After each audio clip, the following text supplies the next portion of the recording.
এবার আর কোনো রেখা নয়, শুধু অনন্ত মেলবন্ধন। অনেক অনেক অভিনন্দন তোমাদের, অনেক প্রার্থনা। সদা থাকো আনন্দে, সংসারে নির্ভয়ে।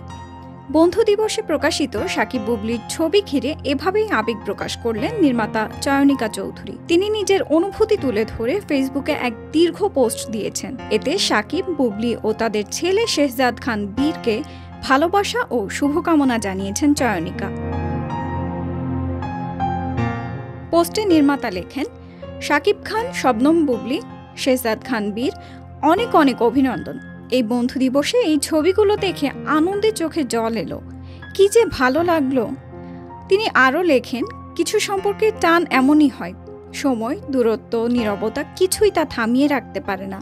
তারা হয়তো দুটো মুখ, কিন্তু গল্পটা সবসময় একটাই ছিল। তারা দুজনেই শেহজাদ খান বীরের মা এবং বাবা। এটাই বড় সত্য আর সুন্দর। পোস্টে ছেলের কথা বিশেষভাবে তুলে ধরেন এই নির্মাতা।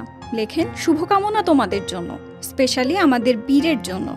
একজন বাবা এবং তার মা মিলে তাকে অনেক সুন্দর স্মৃতি দিলেন। জীবনটা তো অনেক অনিশ্চিত, তাই এই ভালো লাগা থেকে যাবে ছোট্ট বীরের মনের গহীনে। চয়নিকার এমন স্ট্যাটাসে আবেগে ভেসেছেন বুবলি।